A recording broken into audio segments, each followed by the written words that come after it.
या देवी सर्वभूतेषु शक्तिरूपेण संस्थिता नमस्तस्यै नमस्तस्यै नमस्तस्यै नमो नमः। जय माता दी। मैं हूं आपके साथ छाया चौधरी। शक्ति की आराधना का महापर्व नवरात्र की शुरुआत हो रही है। इस बार क्या विशेष योग है, क्या संयोग है और इस बार किस तरीके से माता की आराधना करें, उनका पूजन करें, इन तमाम जानकारियों को साझा करने के लिए हमारे साथ स्टूडियो में मौजूद है पंडित दत्तात्रेय होसकर जी। पंडित जी बहुत बहुत स्वागत है। जी नमस्कार। पंडित जी, सबसे पहला सवाल आता है जब नवरात्रि आती है कि इस बार कौन सा ऐसा संयोग बन रहा है, कौन सा योग बन रहा है, नवरात्रि का महत्व क्या है? जी नवरात्रि देखिए, जहाँ तक माता जी की पूजन का, शक्ति के आह्वान का, शक्ति की समृद्धि का, शक्ति के संचय का पर्व जो है वो नवरात्रि होता है। और विशेष रूप से यदि मैं चर्चा करूं तो वर्ष भर में 4 नवरात्रियां पड़ती हैं। 2 नवरात्रि विशेष रूप से गृहस्थ लोगों के लिए होती है और 2 जो नवरात्रियां होती हैं वो गुप्त नवरात्रियां होती हैं, जो विशेष रूप से जो किसी तरह का यज्ञ हवन इत्यादि करते हैं उनके लिए होती हैं। तो ये चारों नवरात्रि में विशेष रूप से शक्ति का आह्वान करके, शक्ति का संवर्धन करके जीवन में यथोचित प्राप्ति का प्रयास किया जाता है। नवरात्रि का विशेष महत्व होता है क्योंकि शक्ति की आवश्यकता सभी को होती है। केवल सत्य से कोई भी चीज़ अर्जित नहीं की जा सकती जब तक शक्ति सत्य के साथ न हो, जैसे शिव और पार्वती एक साथ होते हैं। इसी तरह से शक्ति का संवर्धन और शक्ति की आवश्यकता सभी को होती है। इस बार जो नवरात्रि है विशेष रूप से यदि मैं चर्चा करूं तो पंच महायोग की नवरात्रि है। प्रतिदिन रवि योग पड़ रहा है। रवि योग यानी सूर्य का योग, सूर्य संबंधी तत्व का प्रतिदिन माता की आराधना के समय होना, ये बहुत महत्वपूर्ण है। बहुत वर्षों बाद ऐसा हो रहा है कि नवरात्रि में प्रतिदिन जो है रवि योग पड़ रहा है। दूसरी चीज, इस बार की नवरात्रि 8 दिनों की है, यानी कि जो नवरात्रि रविवार से प्रारंभ हो रही है, सोमवार को द्वितीया और तृतीया एक साथ है, इसलिए ये नवरात्रि 8 दिनों की है। शास्त्रों में विशेष रूप से देवी भागवत में 8 दिनों की नवरात्रि को विशेष माना गया है क्योंकि अष्ट सिद्धियों को प्राप्त करने का एक अतुलित अवसर ये होता है और अष्ट सिद्धि को प्राप्त करके जीवन में अभिष्ट की सिद्धि की जा सकती है। बहुत महत्वपूर्ण है।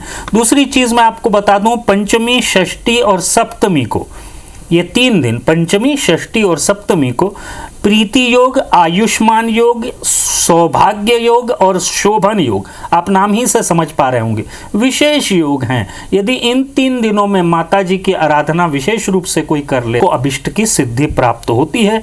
धन धान्य की प्राप्ति का एक विशेष अवसर है। आखिरी दिन यानी कि 9वीं तिथि को 6 तारीख को रवि पुष्य योग पड़ रहा है, यानी कि पुष्य नक्षत्र रविवार को पड़ रहा है, विशेष योग है और ये पंच महायोग है। इसके साथ साथ तो अभिष्ट की सिद्धि, क्योंकि सिद्धिदात्री का दिन होता है, 9वीं तिथि जो होती है, सारे के सारे पूजा के फल को प्राप्त करने का दिन, तो इस दिन पूजन करके विशेष फल प्राप्त किया जा सकता है। अच्छा पंडित जी, इस बार माता रानी किस पर सवार होकर आ रही हैं और इसका संकेत क्या है? जी, ये वार के हिसाब से, यानी सोमवार, मंगलवार, बुधवार इत्यादि वारों के हिसाब से माता जी की सवारी जो है वो निर्धारित की जाती है।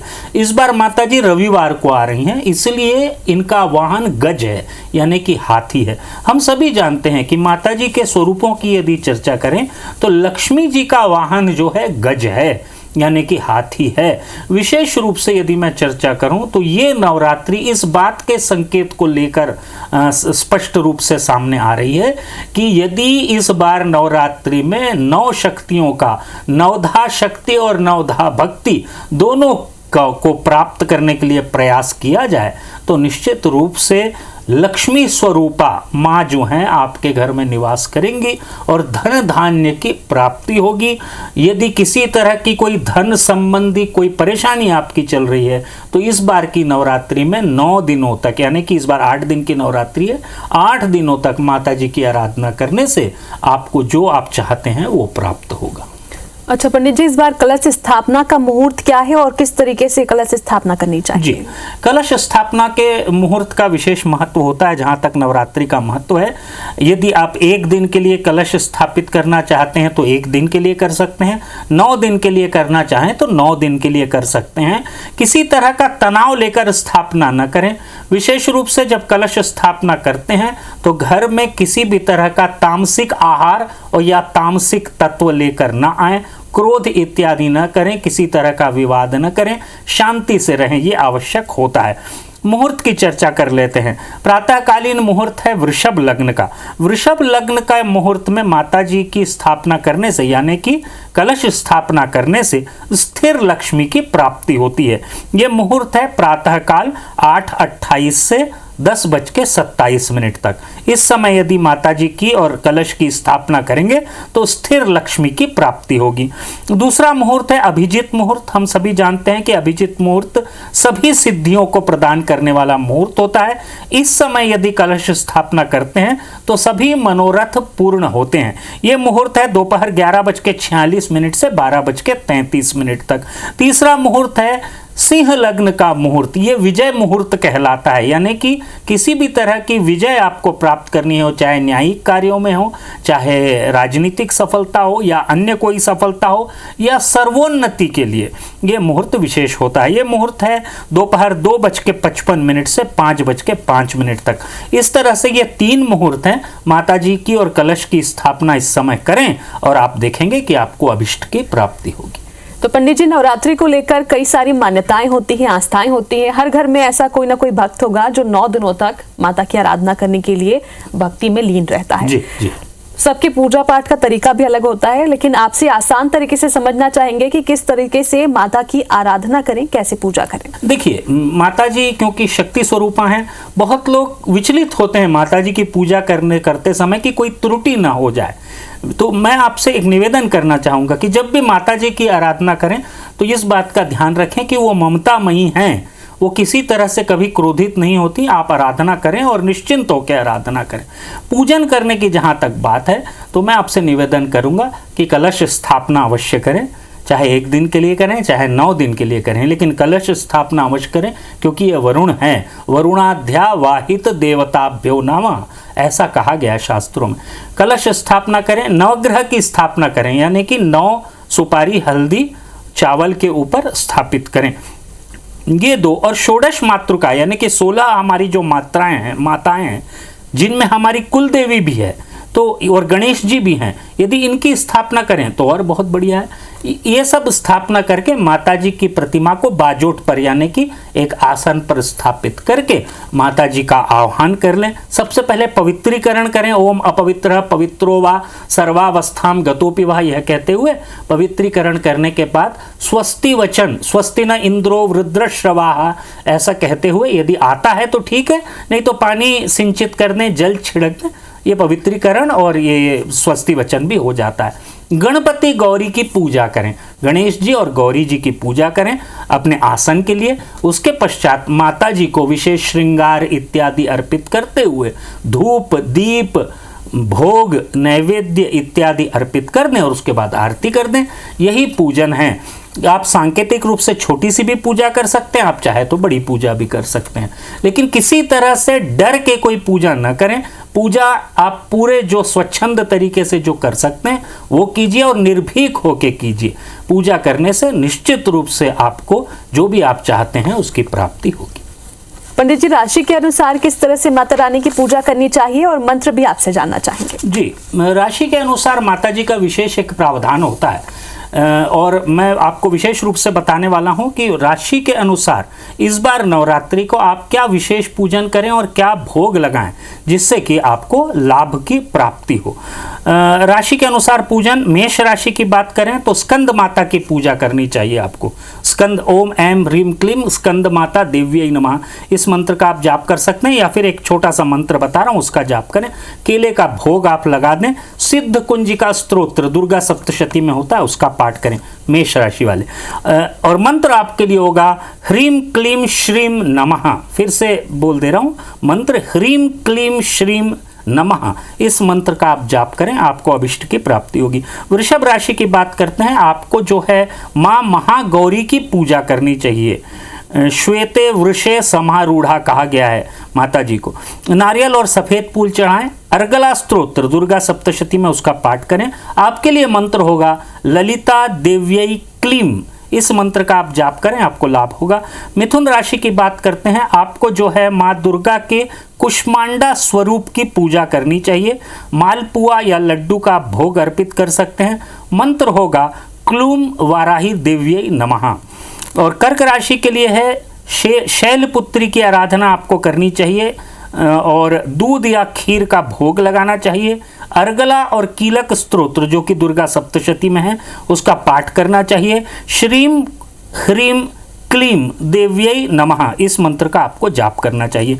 सिंह राशि के जातक जो हैं देवी के कुष्मांडा स्वरूप की पूजा आप करें। शक्कर या मिश्री का भोग लगाएं। देवी कवच होता है दुर्गा सप्तशती में, उसका पाठ करें पूरे 9 दिनों। आपके लिए मंत्र होगा ह्रीम शारदा देव्यै नमः। कन्या राशि के लिए चर्चा करते हैं, माँ दुर्गा के ब्रह्मचारिणी स्वरूप की आपको आराधना करनी चाहिए। घी का भोग लगाना चाहिए। कनक धारा स्तोत्र होता है, इसका आप पाठ करें, लक्ष्मी जी का स्तोत्र है। और मंत्र होगा क्लीम कामिनी देव्यै नमः, इस मंत्र का आप जाप करें। तुला राशि के लिए है माँ महागौरी की पूजा करें। अनार का भोग लगाएं। कीलक स्तोत्र का पाठ करें और मंत्र होगा श्रीम ह्रीम महालक्ष्मी नमः। वृश्चिक राशि के लिए आपके लिए आराधना के लिए जो देवी का स्वरूप है वो कालरात्रि स्वरूप है, इनका पूजन करें। नवग्रह का पूजन अवश्य करें। गुड़ का भोग लगाएं। सिद्ध कुंजिका स्तोत्र का पाठ करें। आपके लिए मंत्र होगा क्लीम क्लूम। धनु राशि के जातकों के लिए है, आपको कात्यायनी देवी की पूजा करनी चाहिए। शहद का भोग लगाना चाहिए और दुर्गा सप्तशती के 9वें अध्याय का पाठ करना चाहिए। आपके लिए मंत्र होगा ओम ऐम ह्रीम क्लीम। मकर राशि के जातकों के लिए आपको सिद्धिदात्री जो स्वरूप है माता जी का उसका उनकी आराधना करनी चाहिए। धान के लावे यानी लाई का भोग लगाना चाहिए। दुर्गा जी के 108 नामों का पाठ करना चाहिए। आपके लिए मंत्र होगा क्लीम देव्यै नमः। कुंभ राशि के जातक यदि आप हैं तो कालरात्रि स्वरूप का पूजन करें। गुड़ की मिठाई या गुड़ का भोग लगाएं। कीलक स्तोत्र का पाठ करें और मंत्र होगा क्लीम चंडिका देव्यै नमो नमः। मीन राशि के जातक यदि आप हैं तो चंद्रघंटा स्वरूप की आप पूजा करें। केला या पीला फूल आप चढ़ाएं। अर्गला स्तोत्र का पाठ करें और आपका मंत्र होगा क्लीम कामाक्षी देव्यै नमः। ये 12 राशियों के हिसाब से है, आप अपने राशि के अनुसार करें, देखिए आपको लाभ मिलेगा। पंडित जी, हिंदुओं का नववर्ष भी प्रारंभ हो रहा है, इसकी क्या विशेषता है और क्या राशिफल में इसका प्रभाव पड़ेगा? जी, विशेष रूप से जो सनातनी और हिंदुओं का जो नववर्ष है वो प्रारंभ हो रहा है चैत्र शुक्ल प्रतिपदा से, जो कि 30 तारीख को है। इस दिन गुड़ी पड़वा भी मनाया जाता है। नव संवत्सर है, इसका नाम जो है सिद्धार्थी नाम का संवत्सर है, 60 वर्षों बाद आ रहा है, जिसका राजा और मंत्री दोनों ही सूर्य है। यानी कि विशेष रूप से सूर्य इस वर्ष जो है प्रभावशाली होगा और सभी को सूर्य की आराधना अवश्य करनी चाहिए। राशि के अनुसार कैसा होगा आपके लिए ये वर्ष, ये आपको बहुत ही संक्षेप में बता दे रहा हूँ। मेष राशि के लिए शुभ कारक होगा, विरोधियों का पराभव होगा, यानी कि आप किसी भी तरह से विरोधियों से संघर्ष कर रहे हैं तो आपको लाभ होगा।